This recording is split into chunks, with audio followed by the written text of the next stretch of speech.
Olá, família cartorária! Estamos aqui em mais um episódio do Cartório Podcast. E, como não poderia deixar de ser, eu, Alan Borges, atual presidente do Sindicato dos Notários Registradores, aqui do estado do Rio de Janeiro, estou acompanhado do meu grande amigo Estênio.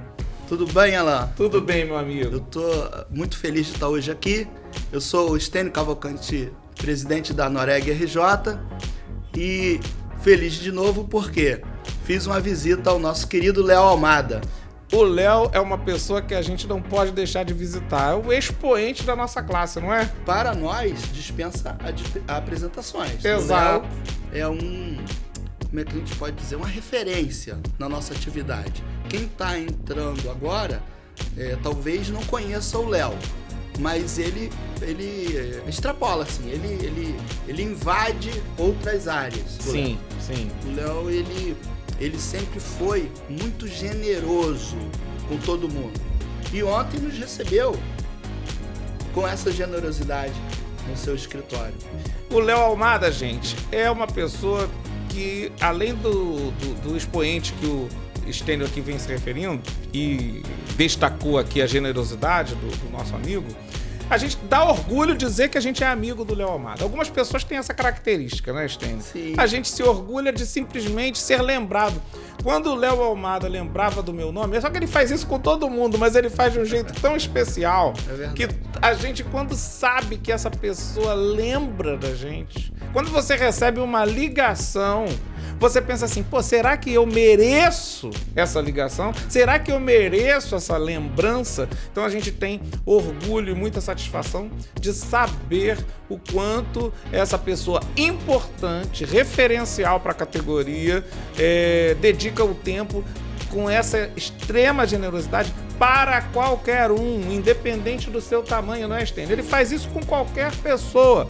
O Léo Almada, então, é a nossa referência, é o nosso presidente de honra. Quem é a pessoa que poderia dizer que é presidente de honra de duas entidades do tamanho do sindicato e do tamanho da associação? O Léo Almada é essa pessoa, presidente das duas entidades representativas dos cartórios e dos seus tabeliães aqui no estado do Rio de Janeiro, referência nacional, que foi também presidente nacional do Instituto de Estudos de Protestos. Né, Estênio? Então, nós vamos passar aqui a mostrar um pouco dessa visita e um pouco dos ensinamentos que nosso querido presidente de honra tem para trazer para os mais novos. Olá, amigos da família cartorária. Nós estamos aqui, a Noreg e o Sinoreg, em visita ao Instituto de Estudos de Protestos aqui da seção do Rio de Janeiro, com o nosso presidente maior, Léo Almada. Viemos aqui cumprimentá-lo e tentar obter um pouquinho da sua sabedoria em mensagem aos nossos colegas que ainda têm alguma dúvida a respeito da existência das nossas instituições, em especial o Sinoreg. Léo. Olha só, Alan, é um prazer primeiro receber aqui o presidente do Sinoreg e da Noreg, o Estênio e o Alan. Eu era presidente de uma entidade que congregava notários registradores e escrivães do Foro Judicial. Quando veio a Constituição, que foi promulgada, como todo mundo sabe, em 5 de outubro de 88. Em 94, a lei regulamentadora do artigo da Constituição 236, que nos privatizou, nos obrigou a fazer a separação da atividade judicial da extrajudicial. Eu era, por um acaso, o presidente dessa entidade, da Associação dos Titulares de Cartório, repito, judiciais e extrajudiciais.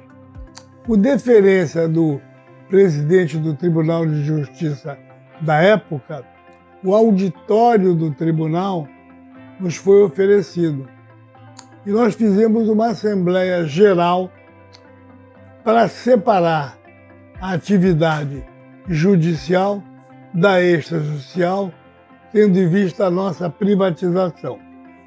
E em 1994 foi realizada essa Assembleia e foram criados, naquele momento, o Sinoreg, que é o Sindicato dos Notários Registradores do Estado do Rio de Janeiro, e o Sindicato dos Escrivães Judiciais.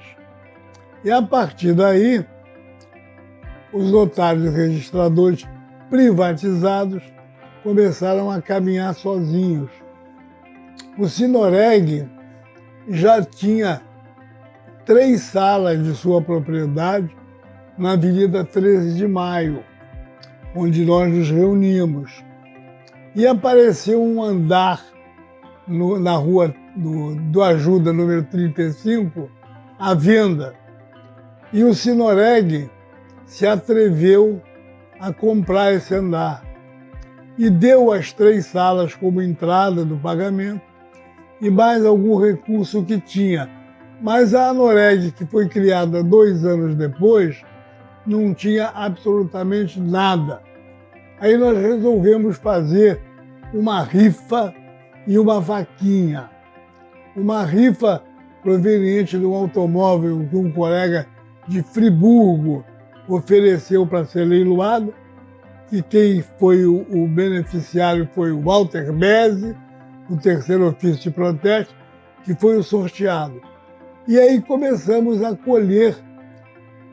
recolher doações de alguns titulares, para que a Anoreg pudesse ter algum recurso e se juntar ao Sinoreg nesse andar que nós estamos até hoje.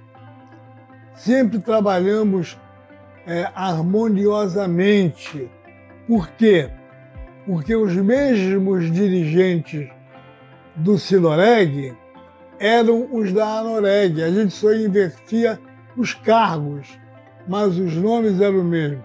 Tanto que em Brasília perguntavam assim: como é que vocês conseguem fazer essa milagre no Rio de Janeiro de sindicato trabalhar harmoniosamente com a associação?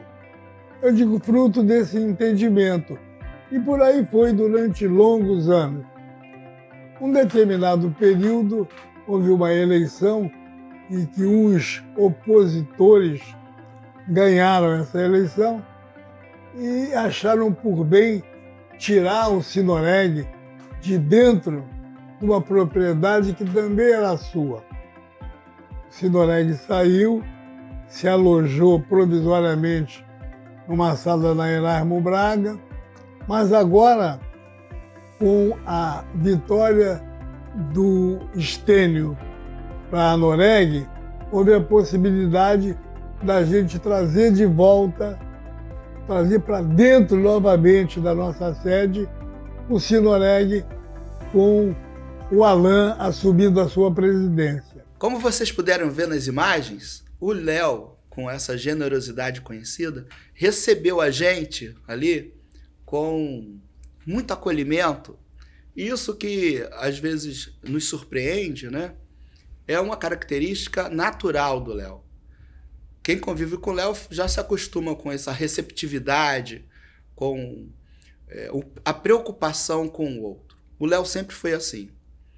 E uma das coisas que me chamou a atenção foi que nós temos outros amigos também na atividade que dizem que precisam do Léo. É verdade. Amigos do porte de Márcio Braga, que foi 2 vezes deputado federal, que foi presidente do Flamengo, que é um líder incontestável, mas que não dava nenhum passo sem chamar o Léo. É mesmo, é mesmo. E isso impressiona. Sim, impressiona o seguinte, que é uma característica dos grandes líderes, a humildade, né?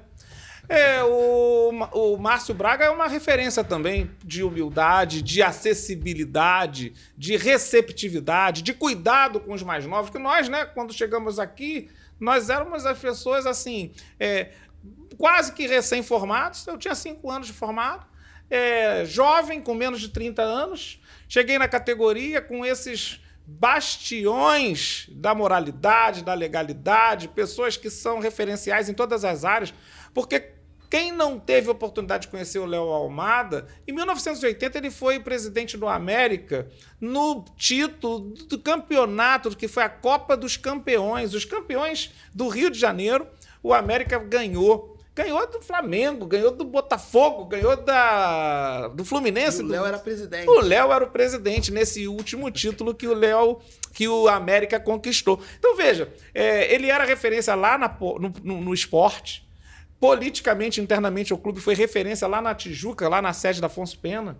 E o Márcio Braga também, presidente do Flamengo.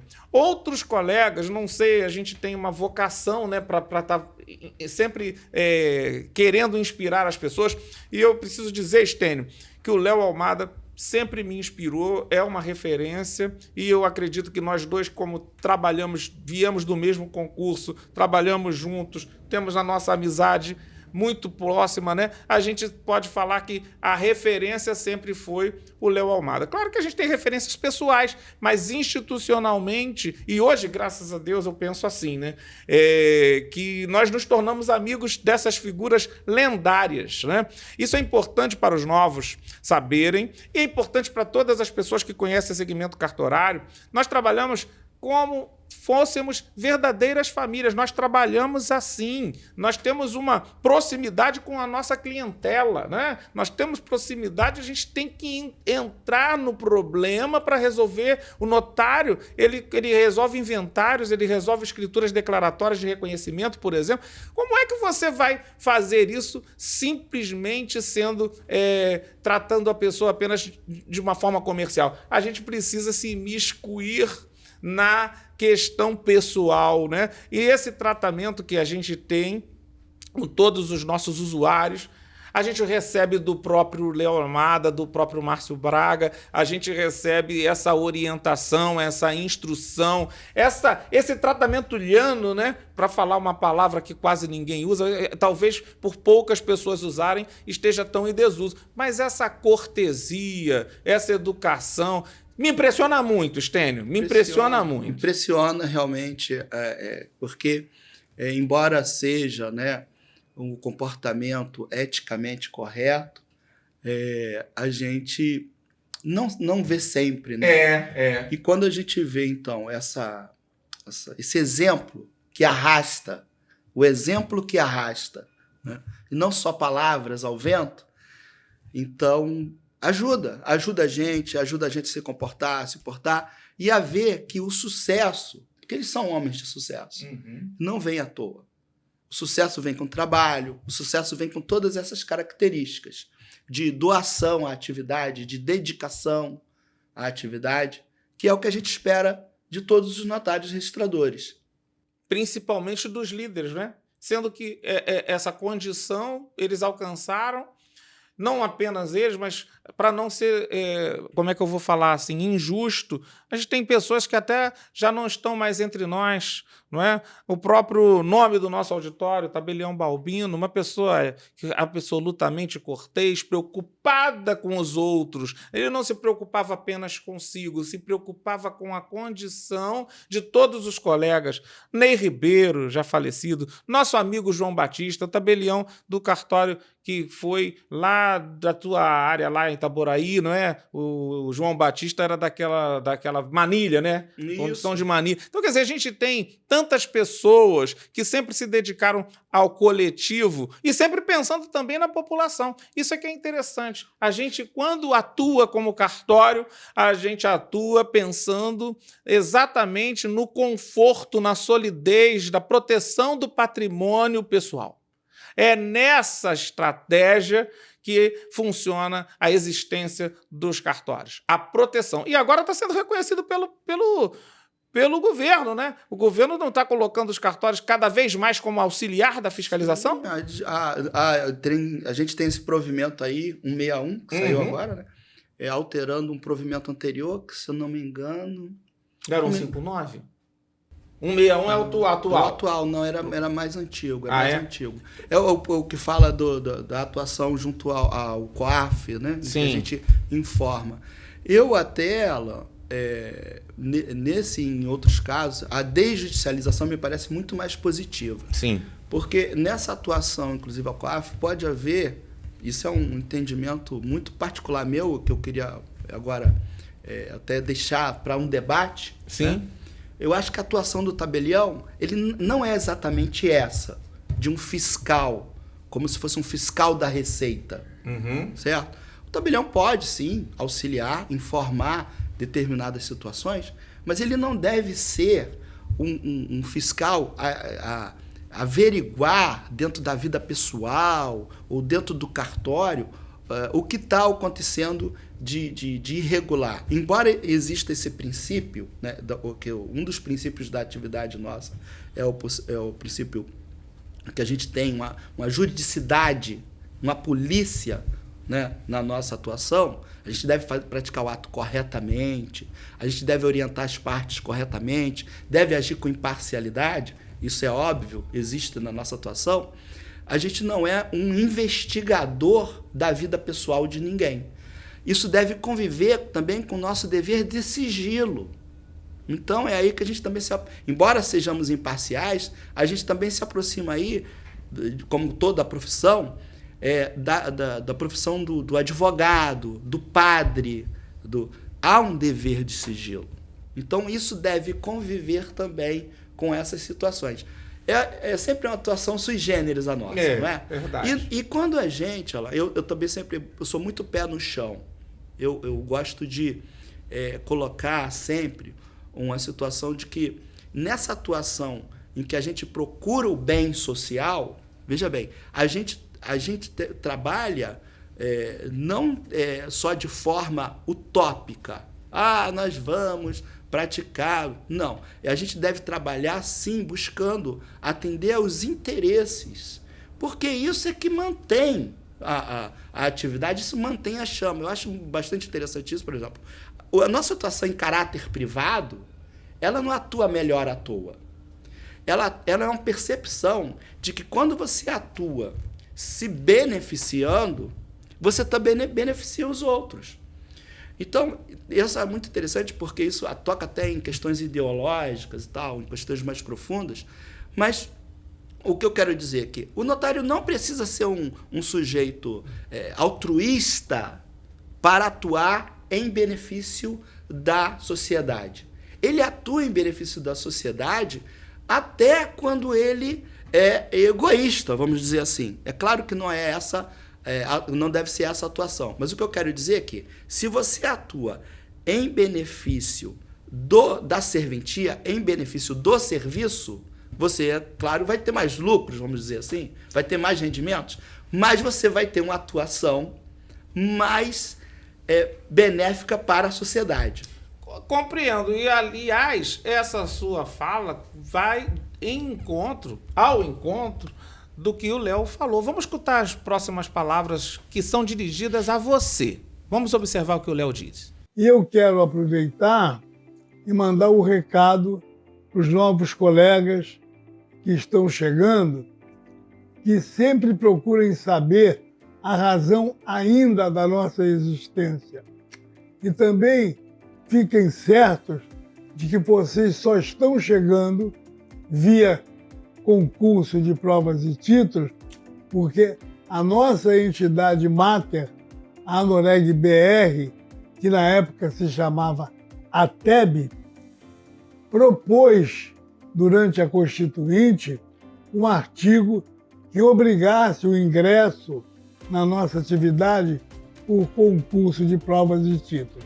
Então vocês são bem-vindos, muito bem-vindos, mas sempre fiquem sabendo que essa oportunidade é fruto da luta que os veteranos mantêm até hoje para conservar a nossa atividade ainda como privatizada.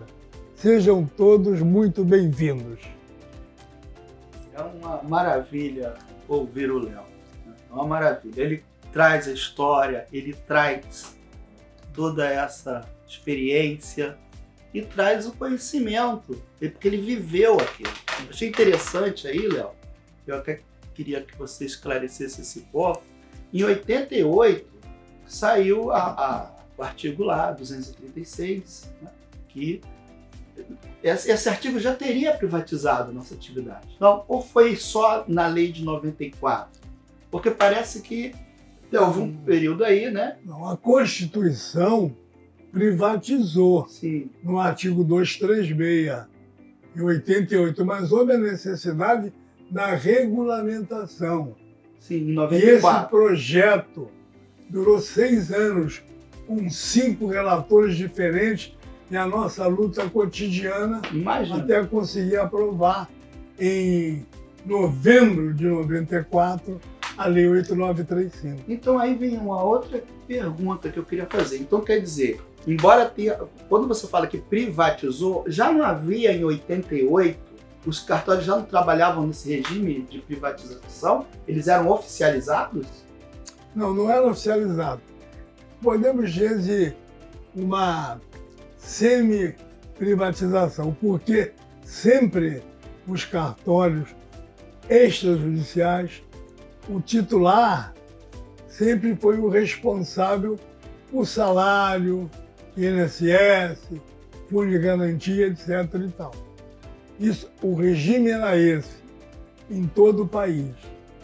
Mas para regulamentar essa situação, houve a Constituição do artigo 236, e tivemos aqui a felicidade de ter como relator geral da Constituinte o senador Bernardo Cabral, advogado amigo da classe, e como subrelator o Adolfo Oliveira, que era tabelião em Petrópolis.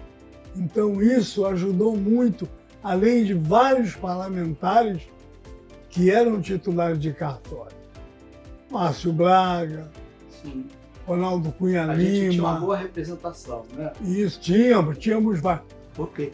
Então, Léo, essa questão aí histórica, né, que você viveu, lutou, batalhou pela gente, nessa elaboração da Constituinte, como é que... Porque para estabelecer que realmente se trabalharia em caráter privado, né, essa questão de se trabalhar em caráter privado, ela é benéfica à sociedade, sem dúvida. Você que já tem essa experiência, se o serviço fosse oficializado, como já até em alguns, parece que alguns estados era assim, né? Na Bahia, por exemplo, a gente sabe que é. Por que a oficialização, no seu entender, não é benéfica para o interesse público? O que é um serviço público? Falou em serviço público, meu amigo, coitado do cidadão. Na Bahia, como você acabou de citar, ia se fazer uma escritura, marcava para daqui a 6 meses.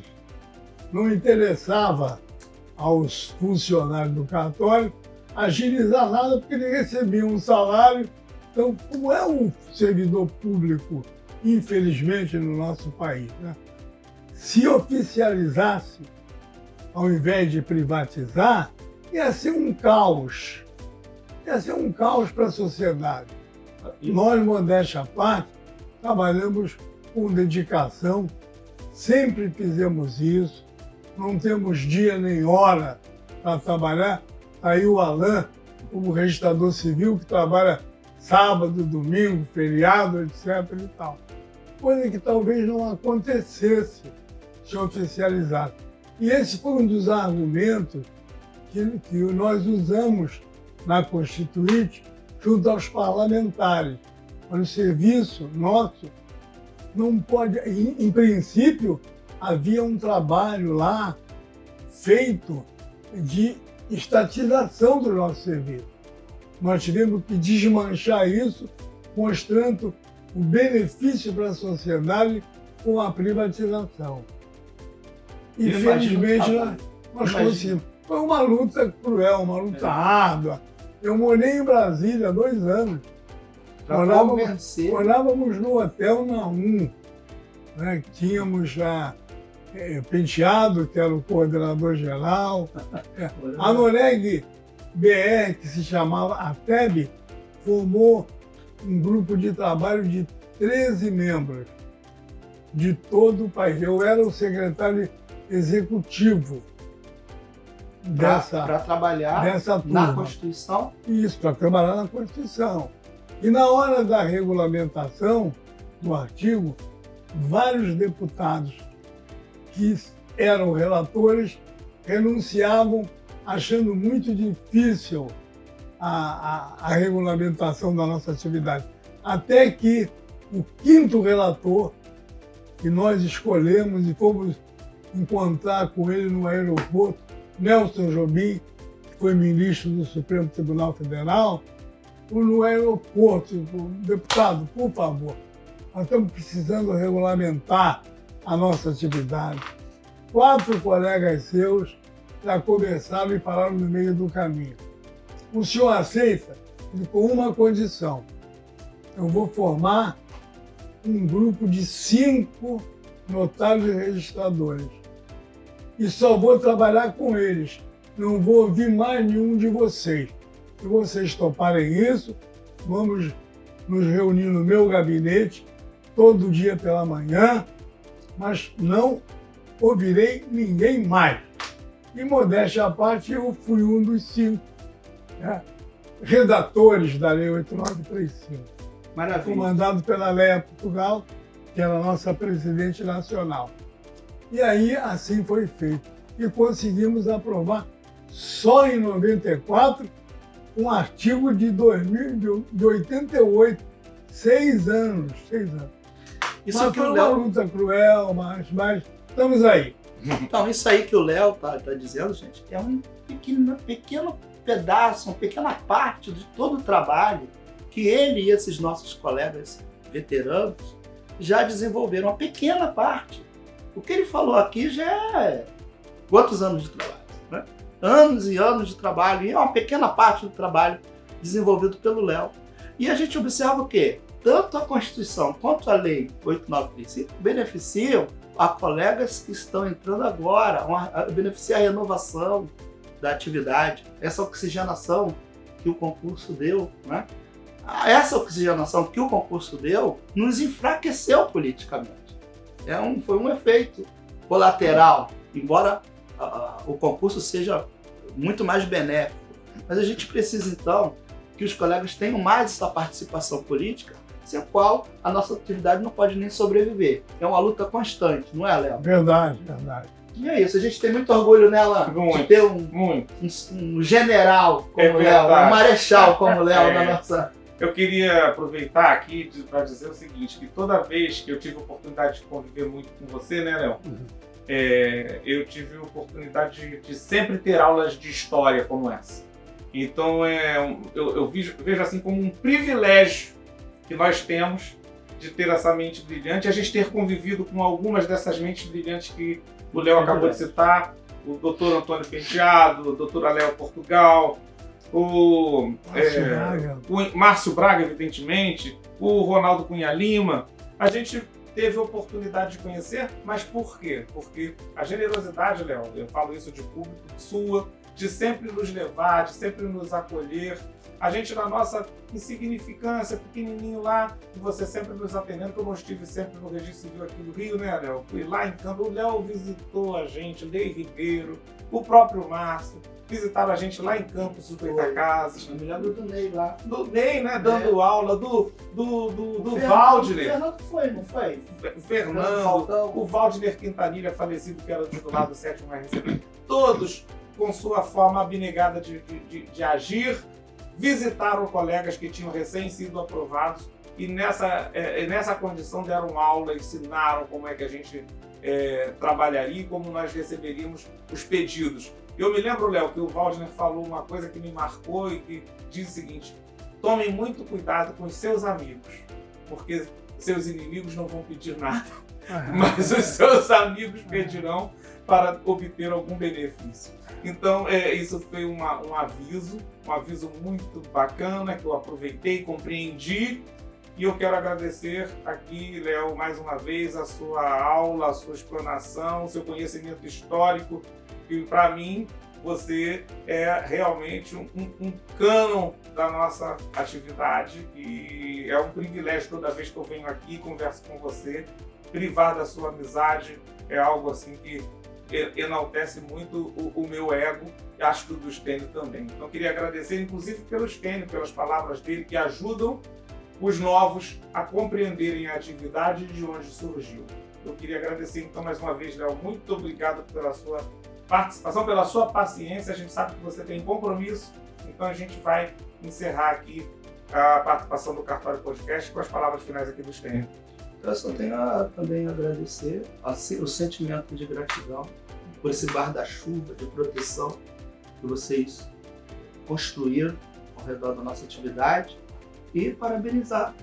Parabéns por tudo que você foi, tudo que você significa pra gente. E parabéns a vocês também. O Alan que me sucedeu na Noreg, né, como presidente, e você que em boa hora retomou a Noreg para as mãos daqueles que realmente pensam na classe. Tá bom? Obrigado. Abraço, tchau. Como a gente acabou de ver nas imagens, o nascimento do Sinoreg e da Noreg foi umbilical, foram irmãos gêmeos. Nasceram no mesmo momento, nasceram numa mesma raiz. Colegas da mesma generosidade do Léo instituíram aqui a sede, pagaram pela sede. E a gente deve isso a eles. Eles iniciaram essa caminhada. E o Léo, então, essa referência hoje não é à toa.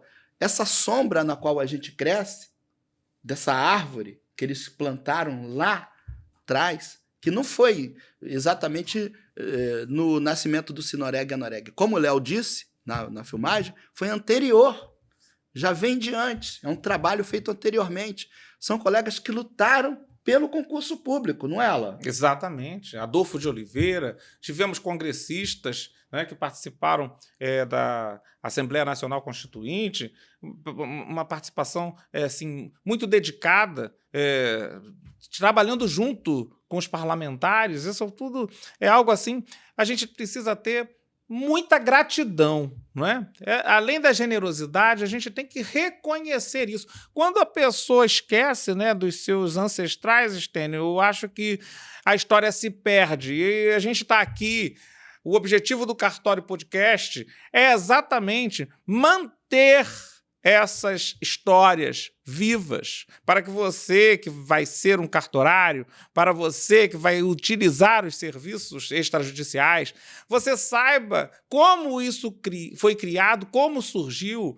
É preciso que você enalteça o primeiro notário que chegou por essas terras, não é? Chegou com as caravelas Pero Vaz de Caminha, já escrevendo o que via e documentando isso, virando uma referência. Esse é o trabalho cartorário. A gente precisa de lembrar de todos eles seculares que trouxeram as bases para existir o nosso sindicato, a nossa associação. E a gente fala com tanto entusiasmo, podem ter certeza, não estamos exagerando. Não, essa questão em que a gente, é claro, ressalta aqui todas as qualidades, né?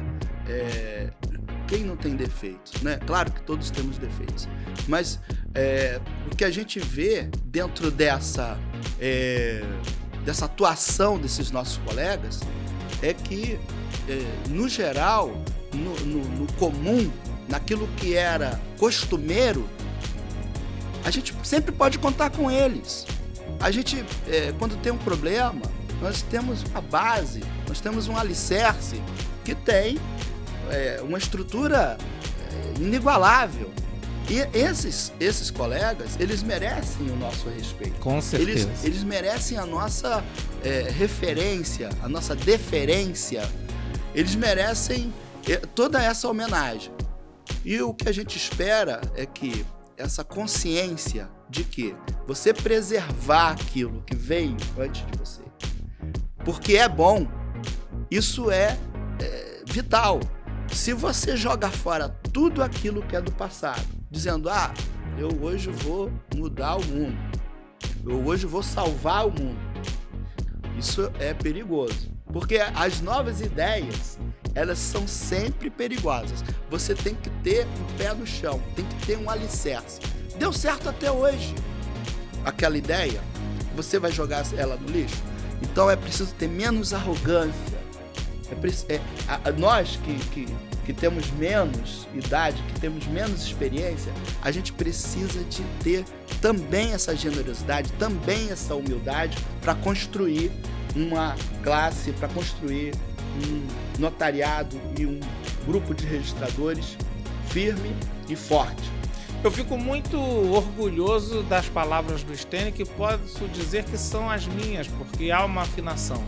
A gente quer referenciar aqui todos os que nos antecederam, todos os que, de algum modo, contribuíram para que nós chegássemos a esse estado de coisas, lembrando sempre de todos os nossos colegas que entregaram o seu tempo para tratar de questões coletivas. Estou me lembrando aqui do Gustavo Raffari, estou me lembrando aqui do Firmo, do Carlos Alberto Firmo, estou me lembrando do Reinaldo. A gente tem aqui em diversos segmentos Adilson Mendes, Fernando Falcão. A gente corre o risco, né, Alan, de deixar alguém de fora. A gente acaba esquecendo, mas aqui sintam-se todos representados por essa figura, na minha visão, absolutamente exemplar, generosa, humilde, cortês, na figura do Léo Almada.